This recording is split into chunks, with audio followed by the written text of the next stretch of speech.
Rutherglen Area Committee on 26th of February 2025. I don't have Councillor Bradley, don't have Councillor Brogan, I have Councillor Brown, don't have Councillor Kalikis, I have Councillor Cowan, Councillor Cowie, I don't have Councillor Fulton, he's not online. I have Councillor Lennon, Councillor Loudon, Councillor Nugent is Chair, Councillor Ray and Councillor Walker. We also have a number of officers in attendance today, and I'll now hand over to the Chair. Thank you. Great, thanks Lynn. Okay, we'll move to item 1. Do we have any declarations of interest? Okay, thank you. We'll move to item 2. Any questions or comments on the minutes? Okay, I'll move them as a correct record. Could I have a seconder, please? Thanks, Katie. Okay, we'll move to item 3 on the agenda. This is items for noting, and it's an update on employment, land and property market analyst report, and John Archibald will take us through the report. The employment, land and property market analysis report. In one, we outline the purpose of the report to advise on the conclusions of recently completed employment, land, property market analysis, and also to advise on the outcomes of these reports within, which will inform the future economic development policy and any future investment by the Council. Going on to section 3, we give some background around the Scottish Government National Strategy for Economic Transformation. One aspect of this strategy is a vision for Scotland to be the best place to start and grow a business. Having an adequate supply of employment, land and property in the correct locations is a factor in this aim. To understand the South Lanarkshire Employment, Land and Property Supply Ridings LLP were appointed to provide employment, land and property market analysis for South Lanarkshire. This work was implemented in 4 parts to form a suite of reports. Relevant to your area, one of the reports was Cambuslang and Rutherglen, but we also had Hamilton and Blantyre and Larkhall, East Kilbride and Clydesdale, reflecting the 4 areas of South Lanarkshire. Information used to formulate reports came from sources including electronic data sources, site visits and the views of occupiers of certain properties within South Lanarkshire. In section 4, provide detail on Rutherglen and Cambuslang specifically. Cambuslang and Rutherglen contain around 18% of all industrial stock, principal industrial location within South Lanarkshire.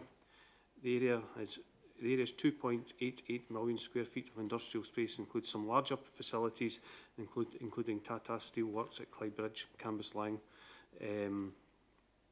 Rents for prime industrial stock vary from around £9 a square foot to £15 a square foot for smaller prime trade counter units. The stock was developed over many decades and obsolescence is possible among older estate buildings. The vacancy rate for industrial property is exceptionally low at only 1%. Demand is focused upon units between 1,000 and 5,000 square feet, and there is regular development of new industrial space in the market area. The Clyde Gateway Urban Regeneration Company continues to be active in the area, and the Council has proposals for high quality industrial space on the site in Cathcart Road, Rutherglen. Moving on to 4.4, I've given some statistics there around percentage geographical split, and please note there was a mistake. It says office property, it should read industrial property. So the 4 percentages there below East Kilbride are for industrial. So East Kilbride has 56%, Hamilton has 22%, Cambuslang and Rutherglen 16%, and Clydesdale 6%.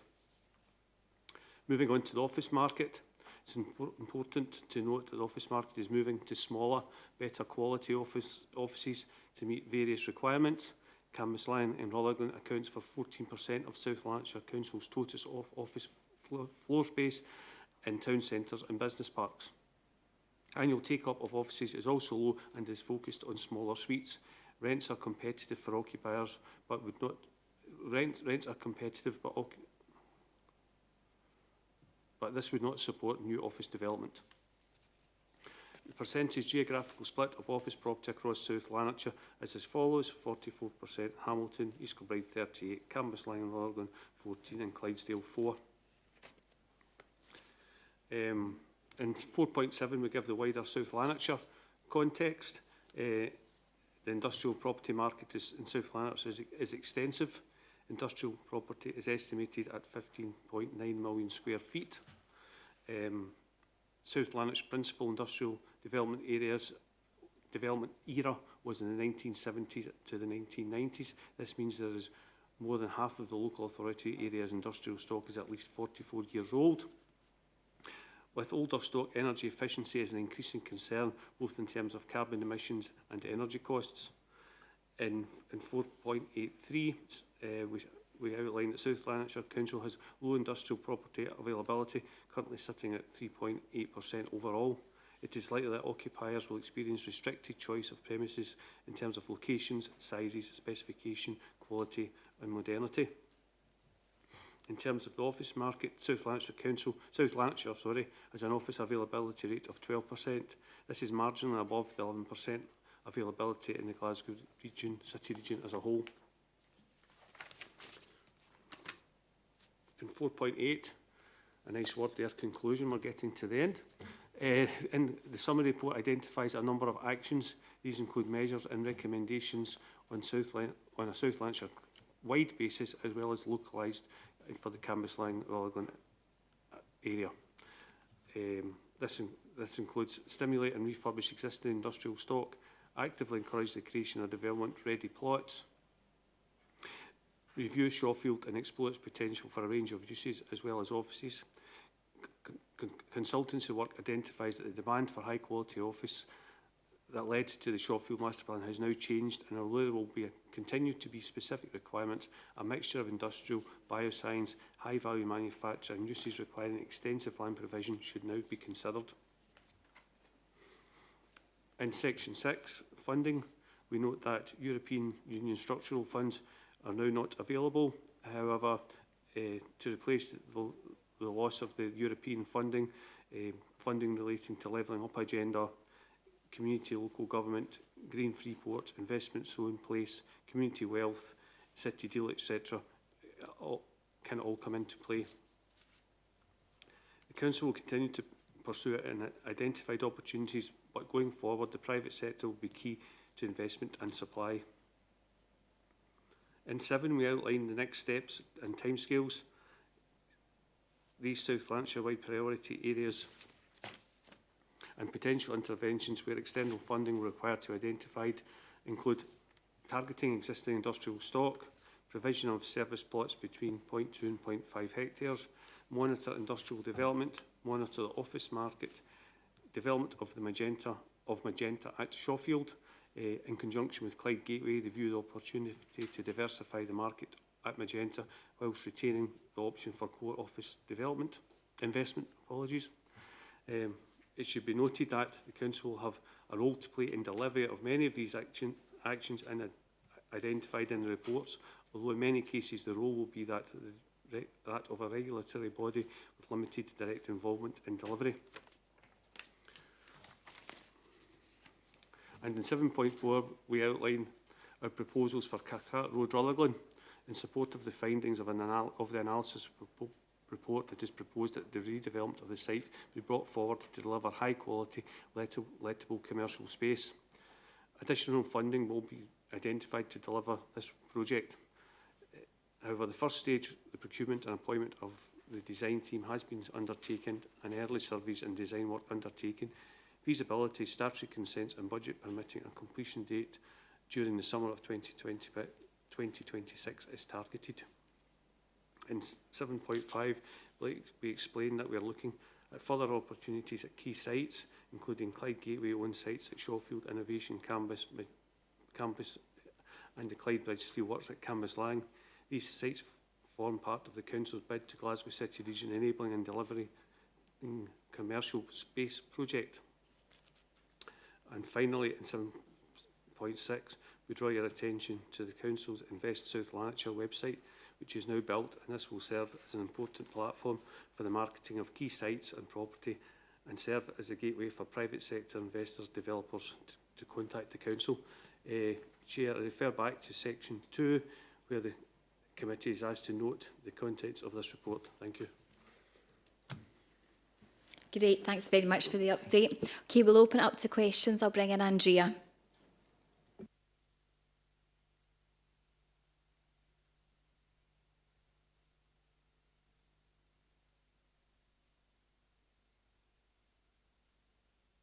You'll probably be aware that we've just had that there's a social bike development going on in Cathcart Road, and that a lot of the residents locally didn't feel that they had been notified and kept advised initially. I know that's been picked up since, but with obviously some more land, clearance and stuff going on in Cathcart Road, have the residents been advised of what's going on locally so that they don't panic? So that they're kept advised is my question.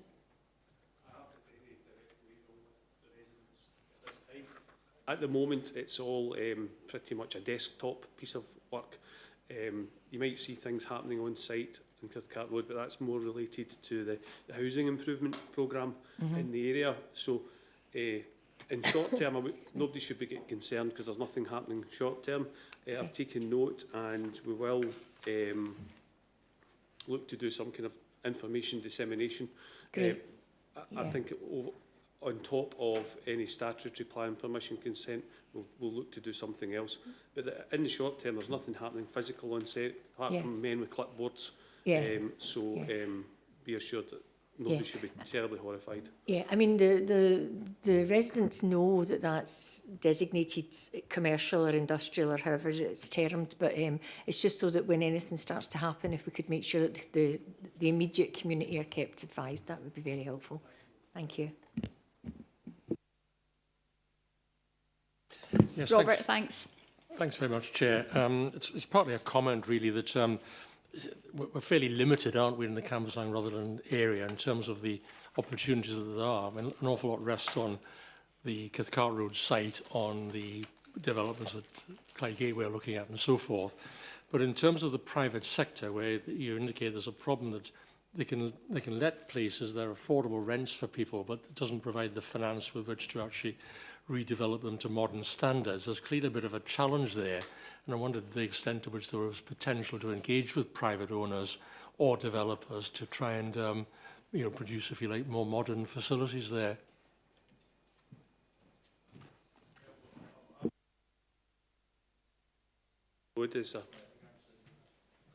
I'm conscious myself that we do quote Cathcart Road. It seems to solve all problems for everyone, but it is a very small site. But the way we see it is, maybe exemplar is a bit strong, but I'll use that word, an exemplar project to demonstrate to the private sector what they could build.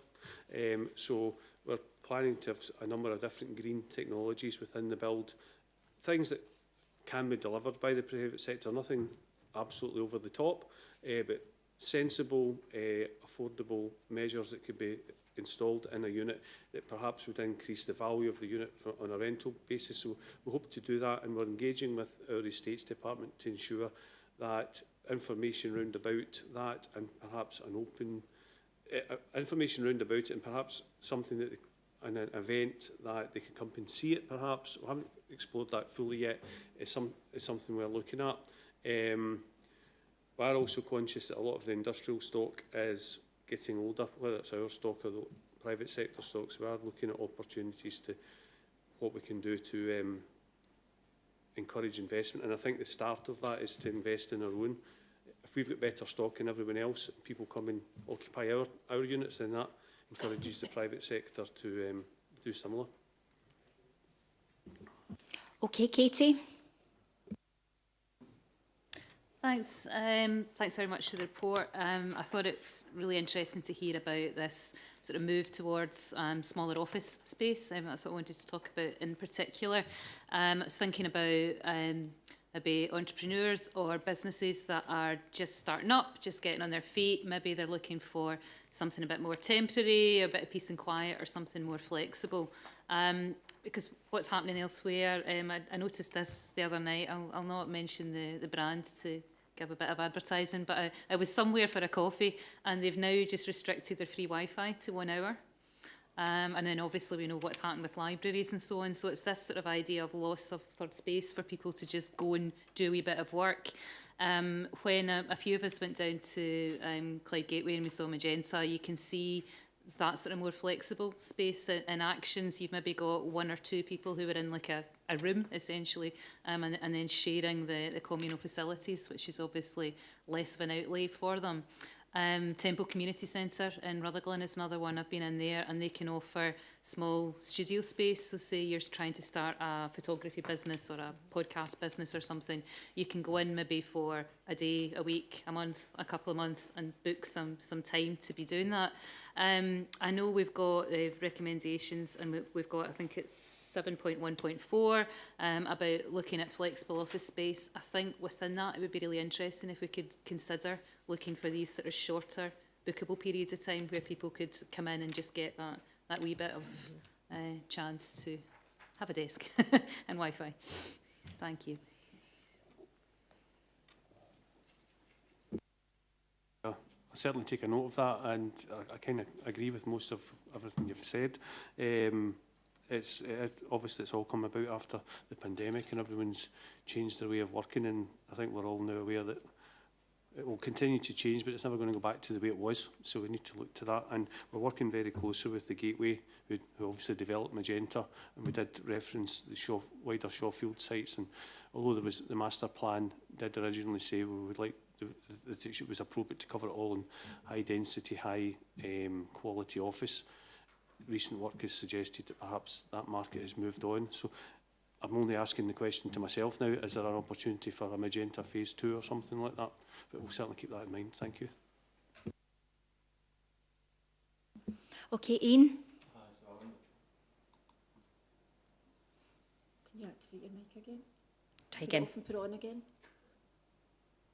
Put it on again. It's just a wee fault. That's us. So maybe just to add to what John's saying, sorry, if anyone doesn't know, I'm Ian Ross, I'm the Economic Development Manager, and we are specifically here to talk about Rutherglen and Cambuslang market, but it's something that we're seeing across the whole of South Lanarkshire and beyond, and there are a range of private sector, third sector organisations that are trying to move into that market, and that might in many ways be the consequence of what you've suggested around the coffee shop model. There is money to be made potentially in an appropriate commercial way around that. So you say we've got Red Tree and that's growing and evolving from an office point of view, but the Clyde Gateway were describing, and the next phase of project is the other day around some lab space. So you know, people that have done projects through university and grow out of that model, they can't necessarily set up their own lab, but if there are labs that they can use on a short-term basis to develop the next stage of the business, to then continue to move on. So that is a growing and emerging market, whether that's through companies like Regis, whether it's through ourselves, whether it's through Clyde Gateway. That whole side of that is moving on, but as John's kind of outlined, it's moved very much from big office spaces that people move into for 20 years to that touchdown project almost based accommodation. So it is something that's very much at the forefront of it more widely. We need to understand what our role in that is. You know, as an economic development team, we are not here to be the market. We're here to stimulate the market and help the market, but not necessarily be the ones that put that in place. So we are engaged with all the right people, and I think over the next relatively short period of time we'll see how that market evolves. Great. Thank you very much for the update today. That's been very comprehensive. Are we happy to agree the reports? Thank you very much. Okay, we'll move to item 4 in the agenda, and that's an update on town centres, and Victoria Nelson will take us through this. Thank you, Chair. The purpose of this report is to update members on the activity undertaken in town centres across Rutherglen and Cambuslang area. Point 3 just notes the background of town centres in general. It's been quite widely reported. Our towns are in quite a transitional stage at the moment. We're still recovering from COVID. There's a change in the way people use their towns at the moment. There's the growth of out-of-town shopping malls, and also retailers' business models do not favour the town centre environment. Some of the issues are local to individual town centres. However, many are seen across the country and are influenced by economic patterns and consumer behaviour. Supporting our town centres is a council priority, and we continue to work closely with appropriate groups and organisations in each town to do a partnership approach to meet our common goals. We find that the local communities are very supportive of their town centres and have a desire to see them thrive. However, the way in which they use them is very different to how they did a generation ago, and it's broadly accepted that the traditional function of a town centre needs to change to meet the needs of today's communities. There's therefore a collective need to establish a new role and function for our town centres and ensure they continue to thrive and remain relevant in the years ahead. Officers are working with on a range of projects designed to help transition our town centres. These projects are closely aligned with the Scottish Government's approach to town centres, which is captured in the New Future for Scotland's Town Centres report and action plan, alongside National Planning Framework 4, which recognises the value of regeneration to transform urban places and improve well-being. We move on to Area 4. This discusses town centre activity in Rutherglen. So as discussed, in line with all the town centres, Rutherglen has seen a change in consumer behaviour over the last 20 years, which has resulted in vacant retail space. What we would say, however, is that Rutherglen actually performs above the national average, with a vacancy rate of 9.8% against an average of 14%. The town has strong local community, a sense of identity and numerous assets, which allow it to evolve to meet the needs of its users. In order to help Rutherglen thrive and meet its individual needs, the draft town centre strategy and action plan was developed with a view to informing decision-making going forward. We have worked with the Shaping Places for Wellbeing team to create an action plan that truly captures the needs of the community. So following committee approval, we undertook an 8-week consultation exercise. That was both online and in person. We were in Rutherglen Shopping Centre over a period of 3 weeks talking to the local community. We also spoke to third sector organisations, business links and other community organisations in order to attract responses from the biggest cross-section of people possible. And when the consultation closed on the 3rd of July, we had 323 responses. On the whole, the strategy and action plan was very well received, with the majority of response in support. I suppose the main points to note from the consultation is that overall there's a huge sense of pride and loyalty from the community for Rutherglen, and people have a genuine desire to see their town centre thrive, and they value assets such as the town hall. The town is well supported by a large number of residents, and a lot of them are actually walk into the town centre to kind of get their local needs and amenities. Concern-wise, there's quite serious concern about antisocial behaviour in the town centre and the related graffiti and vandalism, and as a result there's a greater desire for police presence. There's a desire for a greater range and variety of the retail offering. We find this kind of comes up across all our town centres. As I noted earlier, our business models for a lot of retailers have changed, and they don't take part in their town centres in the way that they used to. There's also an overall perception of kind of the rundown appearance due to some empty shops and the deterioration of several vacant buildings, such as the bingo hall. In addition to the feedback that we gained from the consultation, we've also been working, as I noted, with Shaping Places for Wellbeing team. The feedback that they have widely echoes ours, but in addition they noted that there seems to be a desire for people to meet and gather in the public realm, and socialise, and have places that are safe and welcoming for people of all ages and abilities. Analysis of the feedback shows that the strategy and action plan widely align with the respondents' wishes. It's clear, however, that we need to have a greater focus on tackling antisocial behaviour. We already have work underway on this. There's a formation of an antisocial behaviour group. It's led by local MP Michael Shanks. The council are fully engaged with this and with all local stakeholders, and will continue to work with partners to address ongoing issues. The group's already established really great communication between all the kind of businesses in the street who discuss issues.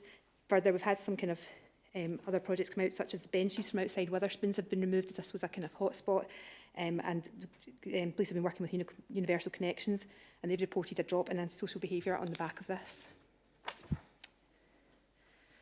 4.7, the consultation also gave us a kind of overview of the demographics using the town centres, and we'll tailor the strategy and action plan to help these demographics.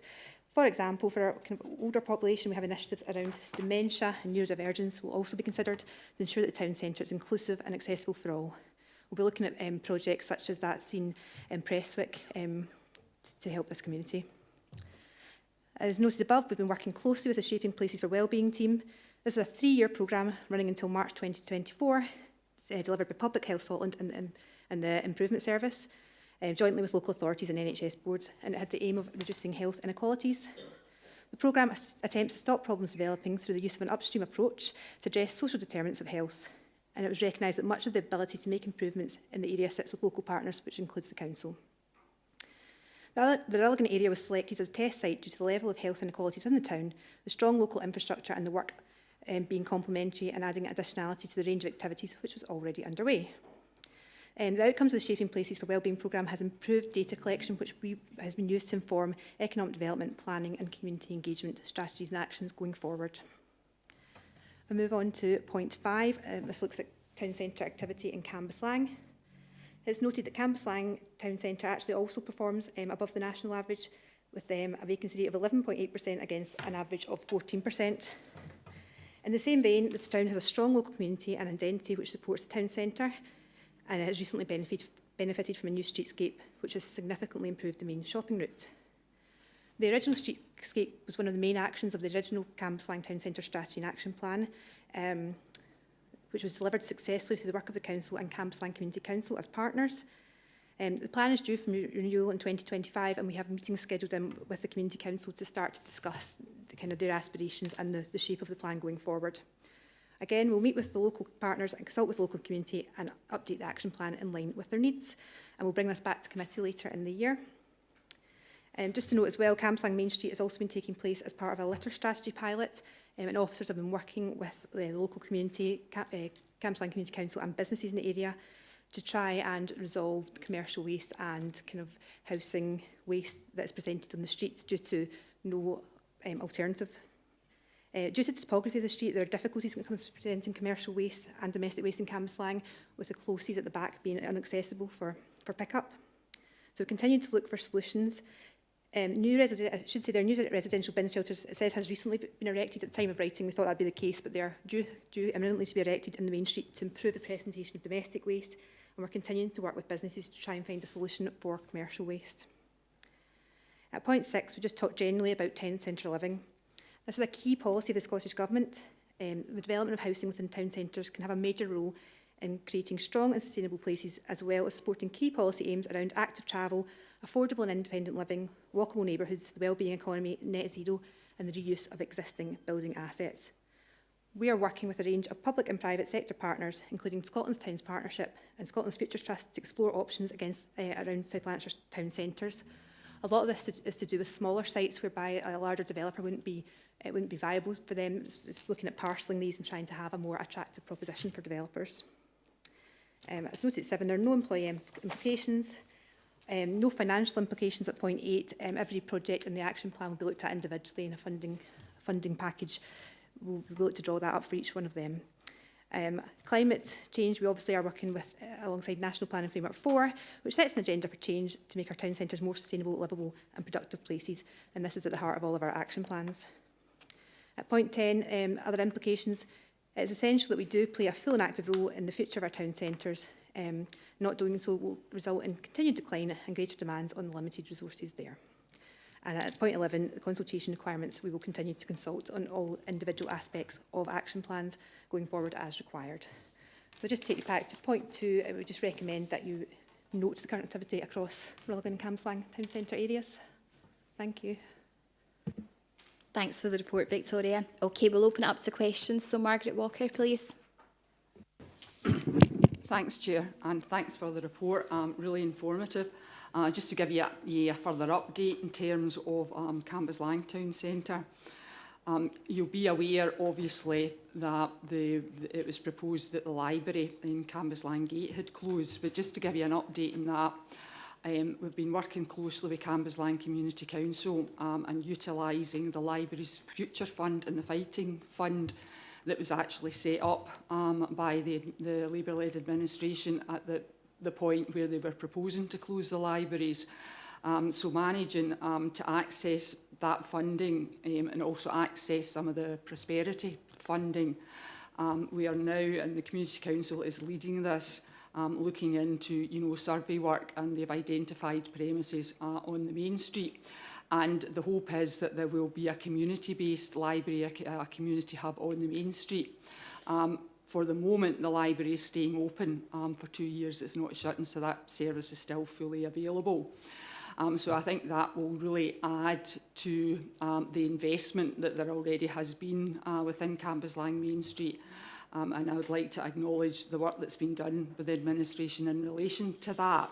And also the bank hub is ongoing, and Cambuslang, via the Community Council as well, was a leader in that. And the bank hub has proved to be, the feedback is that people are really appreciated to have that service on the main street.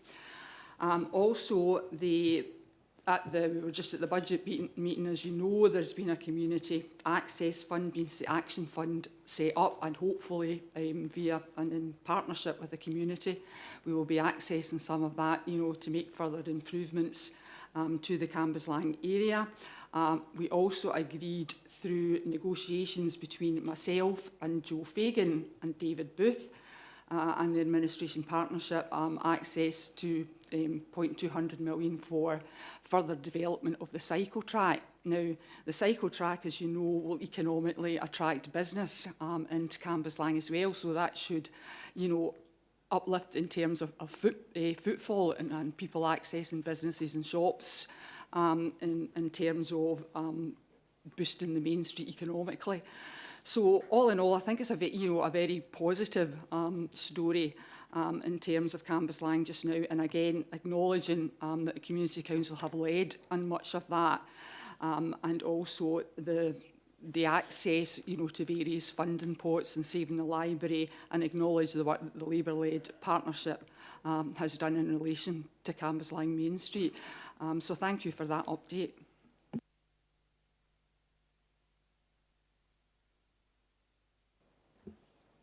Thanks, Margaret. Okay, Andrea. Oh, thanks, Carol. I just wanted to mention a couple of things. We're back in Rutherglen now. I just wanted to say that, again, Rutherglen Main Street, I'm really pleased it's in my ward. I think it's a really handsome main street. And as part of the Rutherglen 900 committee, we've been looking at ways to use the main street, and Robert will agree that the project manager that we've brought in is delighted with that as a space. You know, she thinks it's fantastic, and there's lots can be done during the 900 celebrations. So it was really just, we had brought to council a motion about commercial waste, about reviewing how commercial waste is dealt with. I know we don't offer that as a service, but we've been looking at that, and the report's due to come back before the summer. But it would be really good to see a concerted effort for cleaning up the main street. There's a very high volume of units that are occupied. A lot of them are takeaways, you know, chip shops and that sort of thing, and they generate litter. So, you know, even some additional bins, really litter bins and stuff would be quite good. Also, just to say that the bingo hall and the stirrup cup are both undergoing refurbishment at the moment. The bingo hall, I've met with the people who've bought the bingo hall, and they're spending a lot of money on it, and they are going to do the front of the building. It's a sort of iconic sort of Art Deco style, and they are going to bring that back to its full glory. They're hoping to open in June, which would be, again, great, because that has been an eyesore, and we get lots of people commenting on that.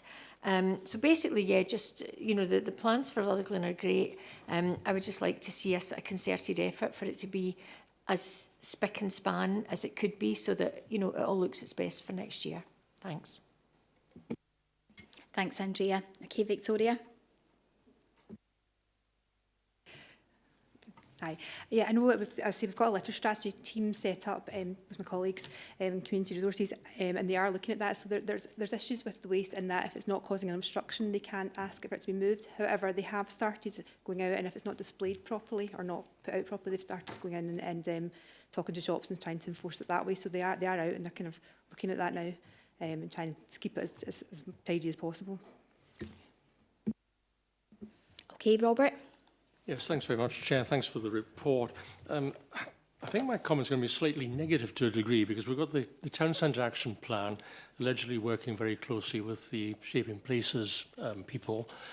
Can you give us any kind of guidance as to what exactly has emerged from this so far, or what's likely to happen in the immediate future? I mean, I appreciate the Odeon thing, there's things like that taking place. But there's a lot of words here, but I'm wondering what it boils down to in terms of precise developments. I'm particularly interested as well in the potential that was identified in the action plan for a local bid. It does seem to me that bringing the actual owners together in the Main Street area would have some potential to do quite significant things there. Is there any progress on any of that? Okay, we'll just bring Ian in here, thanks. So I'll do that. Just on the base, I sat on the Shaping Places group. It's probably a combination of things that come from that. So, yes, the part of the purpose of the Shaping Places is to better understand the place, but to look beyond the physical aspects of that. And I think you probably know from presentations that were given at I think Community and Enterprise, but certainly the Community Wealth Building Commission by the Shaping Places team, that being able to bring health equality into the way in which we approach places is very, very important, as I'm sure you know and agree. One of the things that is in the report talks around the designation of South Lanarkshire as a Marmot place and the benefits that will bring. So yes, there are a lot of words and talk at the outset of these processes, but to be able to think about how we shape our places around more than just the physical environment, whether that's around the things like dementia, whether it's around poverty, whether it's around access to work, whether it's about antisocial behaviour.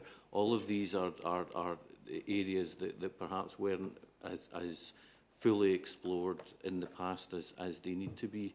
So we then take that forward into what happens in some of that physical environment. So there are small examples around. Victoria was talking about the benches coming away at Witherspoon. So there's clearly been a spike in antisocial behaviour. All the relevant agencies have come together, and small interventions are beginning to make a difference. So the police were saying that they have noticed a reduction. It's not solved, but there's been a significant reduction in that, and that's that partnership approach to that. In terms of bringing the businesses together through some of that, there is already on their own initiative they've set up a WhatsApp group, and they are engaged on a daily, hourly basis as any issues come up. And that conversation around a bid is ongoing. I think the principles of a bid are absolutely the right thing for the traders, the commercial spaces within Rutherglen to be thinking about.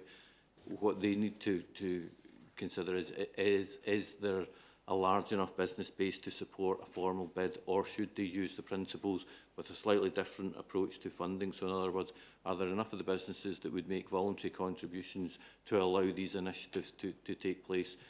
I'll not go into specific, but when we were at these meetings, some were talking about shoplifting figures in 6 figures, some were talking about security measures of £50,000, others were talking about graffiti removal that was costing thousands of pounds. So a relatively modest investment around across a number of these businesses would allow these to happen. So I take the point that a lot of this does sound as if at this stage it's about words and research and numbers, but it does inform not just what we do, but how planning colleagues will inform the LDP moving forward, how the community engagement team will inform their work moving forward, and more broadly how NHS and colleagues working, whether it's through Marmot, whether it's through Shaping Places for Wellbeing, or all the other touchdown points, it's how that all comes together.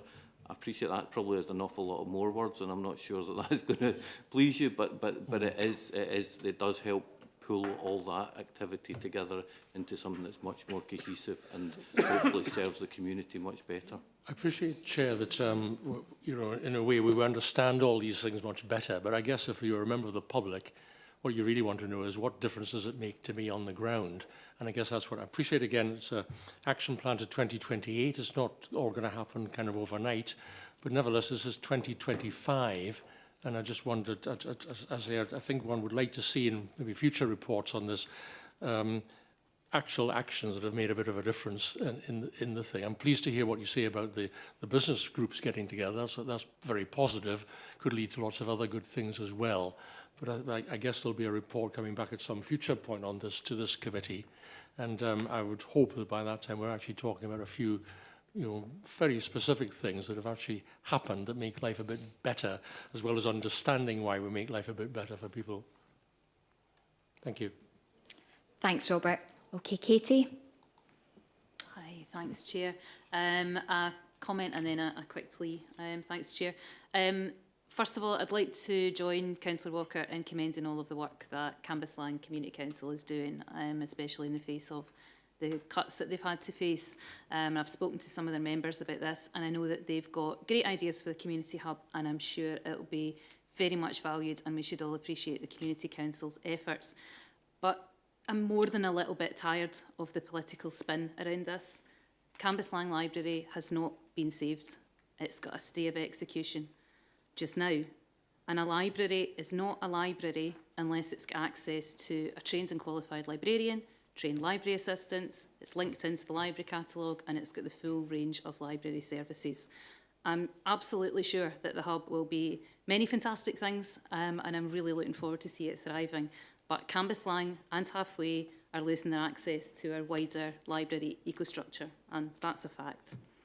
Second point, Chair, I should apologise because I know we've had this conversation before, and I know, and I'm sure everyone else does, there's a really specific meaning of town centre in this context. But I know that Councillors Brogan and Fulton would agree with me on this one, and perhaps some of the councillors that represent Burnside as well.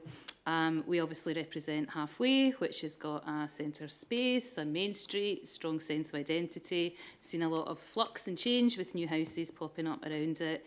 Newton Farm, huge housing development, hopefully getting their new shops and facilities soon as well. So again, identities are shifting there. At 6.2 it says options are being explored around town centres with private and public partners. It's just a small plea to officers to do what you can to just stretch and push at those boundaries a wee bit of what is perhaps the official definition of town centres, just where you can through that work. Thanks. Thanks, Katie. Okay, Margaret Walker. Thanks, Chair. I was just going to raise some of the issues around community policing, because obviously one of the main concerns of people has been, some of the antisocial behaviour and issues we've had. I'm not sure, maybe the same in Rutherglen, but certainly in Cambuslang. The position in the past 2 to 3 months has been that we have been getting very low coverage by the community police because of sickness and because of a vacancy. So we literally had one community policeman from another ward trying to cover the Cambuslang ward when she had the chance. So anyway, to cut a long story short, I have actually taken that up with Chief Inspector Slowey around this, because it's not actually acceptable that we have that low level of coverage at community policing, because it's absolutely vital to the the well-being of the residents in the community centre and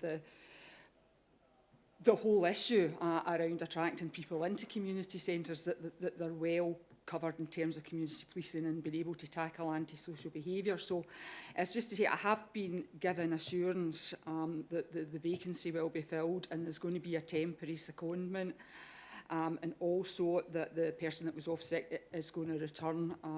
So we should have the full complement of both community policemen within Cambuslang. But the reason I'm kind of saying it here, and this is actually relevant to the area committee, as I know we had asked in the past that we could, and we're going to discuss this later on in the agenda, that we were going to have various officers and looking at how things are working in the area, for example, to do with social bite and to do with social houses, to do with policing. It's so really that we can keep on top of issues like that. If there's issues within the police and they think they're quite literally not going to be able to cover a ward. So it's just to say I think it's an area committee we should be tackling these things, because I don't think that kind of level of cover is acceptable. And it's maybe something that when we're talking about, you know, forward items for this area committee, that we can have regular, you know, police updates, and that they can alert us, as well as being able to attend community council meetings, which hasn't happened. In fairness to the police, they always came to Cambuslang Community Council, but unfortunately, because of the staffing complement, they haven't been able to. So it's something that I think possibly if we're looking at future items for this committee, that we should be getting regular updates from the police, because the situation in terms of coverage in the last 2 to 3 months has been unacceptable. Thank you. Thank you, Margaret. Okay, I don't see any further hands. Don't think there's any further questions. So thank you for the report today. Much appreciated. Are we happy to agree the report? Thanks, Katie. Okay, we'll move to item 5 on the agenda, and that's a PB update from Tracy O'Donnell.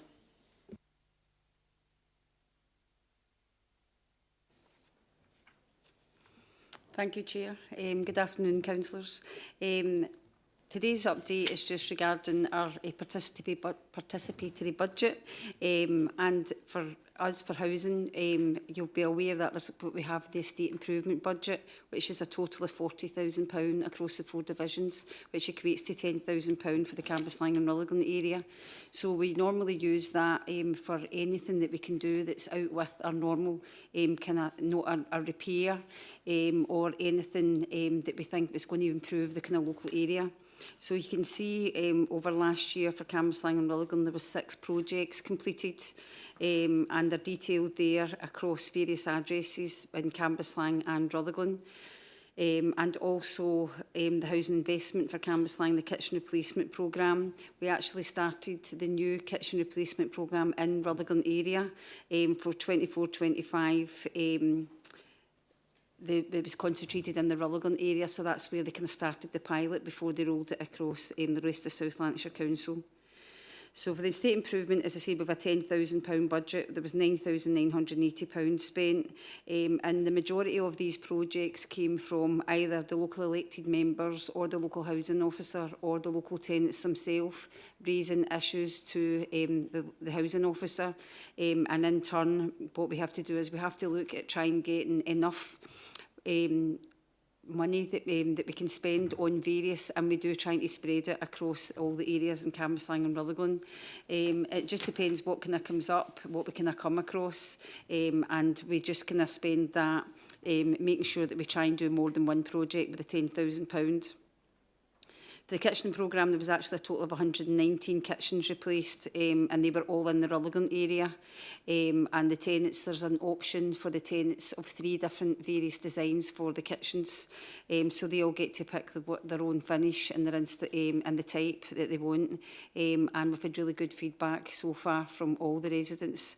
And the spend for the kitchen so far is 1.009 million. There are no more planned in Cambuslang and Rutherglen for this year, 25-26, but they will be included in the investment programme thereafter. Thanks. Thanks, Tracy. Okay, we'll open up to questions. Andrea?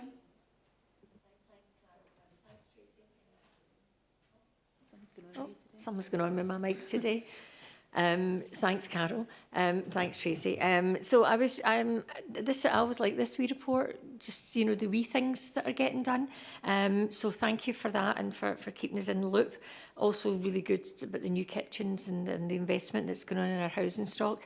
I'm a wee bit disappointed you never managed to spend that other 20 quid, but, you know, I'll expect improvement next time. Thank you. Thanks. Do you know, I would just agree with what Andrea says. I always like this report too, and I know in the grand scheme of things, it's not a huge amount of money, but it's small, visible projects that make a difference and make people feel that they've been listened to. So I always look forward to this too. So yeah, I welcome the report. Are we happy to agree the report? Okay, thank you very much. Thanks, Tracy. Okay, we'll now move to item 6 on the agenda. So this is a new item that's on the agenda, and this will be on the agenda going forward. So it's a forward programme for future meetings. Thanks to Councillor Cowie and Councillor Walker, who have already had some input into this. Carol Lyon is taking forward the programme So we've got the update till the end of the year. So if there's any suggestions that anyone wants to make, then feel free to email myself and Caroline and she'll take it forward. Okay. Robert, do you want to come in? In theory, I think I was going to say in theory, yes. In practical terms. Thank you very much for this. I mean, some of the issues are obviously quite relevant, but I mean, there's a flavour about them of kind of input of agencies that are doing things rather than us, if you like, having a focus on the issues that arise in Cambuslang and Rutherglen. I think when we talked about this before, certainly was the view that I took was that it was an opportunity, wasn't it, to look at particular things. I mean, for example, we've been ranting away, haven't we, at the budget meeting this morning about litter and fly tipping and stuff like that. That's quite a significant issue that manifests itself in different parts of the area. Is there not some logic in having a kind of session that, if you like, looks at litter, fly tipping and things of that kind, the ways in which we're approaching, the ways in which we can actually make it a bit better, and looking from, if you like, a problem-based subject rather than one that comes, if you like, from the slightly narrower approach that the different departments come. I mean that by way of example. I'm sure others have got other examples they could put in, but litter and fly tipping seems to be a one that could benefit from an inclusion on one of the agenda items, if you like, and just let's have a chat about it and an input to it. We'll hear about what's happening at the moment. We can hear about the ways in which it's been approached, and hopefully there'll be suggestions about how that can be done better than it's happening at the moment. Is that a reasonable thought? Yeah, absolutely. I think, you know, from chatting to both Margarets, one of the most helpful sessions I think we had was from Craig Brown when he came, and he talked, you know, from environmental health, and we're talking about dog waste and things. And I think we all got a lot from that session, you know, and it kind of helped with the process going forward and things. So yes, happy to feed that back, Robert. And as I say, feel free to put anything else on an email, and Carol will build it into the programme. The other question I wanted to ask, it's not to do with the agenda, but it's the meeting place of the area committee. Now, this has been a subject of discussion before. After COVID, we kind of ended up here, and we've never gone back. Most of us usually come on it by internet rather than by physical presence. There's something illogical about having the area committee meeting in Hamilton, and I know it's got something to do with the issue of the ability to record it and the facilities we have here and what we have in the town hall and other places.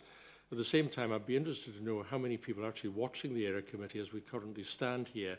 I would be surprised if it went into double figures, never mind being anything, perhaps even being nobody existing at all. I honestly don't know. Is there any potential, in short, for having it back in Rutherglen or Cambuslang, where we could actually be available, if you like, for local people if they want to look in on it? I'm not sure lots of them did that either, but it makes the point, doesn't it? And which is perhaps more relevant to actually, you know, what we're trying to do as an area committee. 3 people watching. 3 people watching, yeah. Well, congratulations to the 3 people who are watching. That's very good. But it's, I don't think it's a reason for having it in Hamilton, if I can put it that way. From my point of view, it's not something that's been raised, Robert, and my understanding is that it's technology, and that's the reason that we have it here. Personally, I think the setup does work quite well. I don't know how other members feel, but yeah, if it's coming down to technology, then from what I understand, that we need to be here for the technology and the support, as we know things can go wrong, as we witnessed last week. I'm happy to feed it back. Happy to feed it back, but I see that's just my kind of 2 cents worth. Does anyone else have any comments? Margaret? Thanks, Chair. Just to go on the record, I mean, my preference would be that Rutherglen and Cambuslang Area Committee was in either Rutherglen or Cambuslang. I mean, I think, you know, it should be local. I mean, I think one of the advantages of having it there also was the kind of interaction. You could go into the cafe for your lunch, and we often kind of, you know, ran it into other members of the committee and members of the public. Does that happen a number of times to us? We were seen in the cafe and people come over. So I think you lose something. It's more remote here, and it is, you know, the clues in the net. It's an area committee, so I mean, my preference would be, you know, to have it. Unfortunately, if we can't get the technology, then maybe, but we should be saying no. The priority here, though, is to be in your area. Thanks. Thanks, Margaret. Okay, Margaret Curry. Yeah, I would prepare it back in the area. I mean, could we not have it in teams? Would that not be easier than Conferro to work? I would just prefer if we had it back in Rutherglen and Cambuslang. It means local people can come along, listen to what's going on, and it's far better than travelling away up here sometimes, like for half an hour or 45 minutes. You know, and it's better if we're seen out in our community. Thanks, Margaret. Katie? Yeah, in broad agreement with everybody else. I'm guessing in terms of the technological challenges, it's because we can't run Conferro from somewhere else. So one of the suggestions could be that we consider a move back to Teams, because we're all used to it. We used it during COVID and so on. If that means we could have a hybrid meeting, but with the physical part of the hybrid meeting happening more locally, that might be a possibility. Although I know it is difficult to find venues with Wi-Fi in the area. It should be reliable enough. Thanks all, thanks, that's really helpful. I think the issue is it's because we live stream and the live stream is done from HQ, but I will go and seek advice and background on that, because I have no idea how the IT side of things works, but that's my understanding, because we live stream from HQ, that we need to be here. But we'll get that clarified and feedback to the committee, okay? Okay, are we happy to agree the reports? Great, thank you. And the next item is items for decision, and that is the community grant applications. So we have 7 community grants, and we're being asked to approve any further grants that come in between now and the end of March. Any questions or comments on the grants? Sorry, I've been speaking a lot. Sorry, Robert, can I just bring Norman in? I think Norman was just in front of you. Thanks. Thank you. Yeah, I was just wondering, I mean, looking through, at times some grants get given the full amount they've applied for and others don't.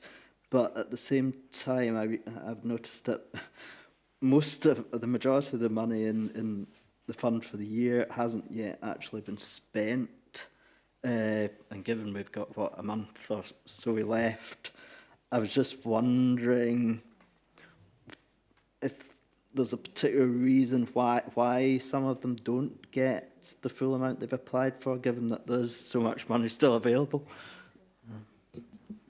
Thanks, Norman. Okay, I'll just bring Robert in and we'll maybe kind of take both points together, if that's okay. Yes, sorry, I jumped the gun there slightly. My point was really the same, that we're left with a lot of money unspent, £18,000 out of 25, and maybe a little bit more to go yet. I suspect it's partly due to the micro grants that the community councils have, which are easier to get and easier to access. But I wonder if we can just have a think about this, and I don't know if there's any official input into who's not applying that used to apply or whatever, because I do think we should be making every effort to spend money that's available in the local area for local groups. And if we're losing £18,000, we're not doing that, you know. I think I'm right in saying it's Geraldine Wilkinson that deals with the application, so we can ask for that information, Robert, you know, and maybe kind of feed that back if there's groups that are still in existence and they're not making applications, so we'll see what we can find out on that. So in terms of the grants today then, you know, it's for the committee to decide, so if the committee's minded, then are we happy for the full grants to be awarded in line with the eligibility criteria and the committee's set guidance?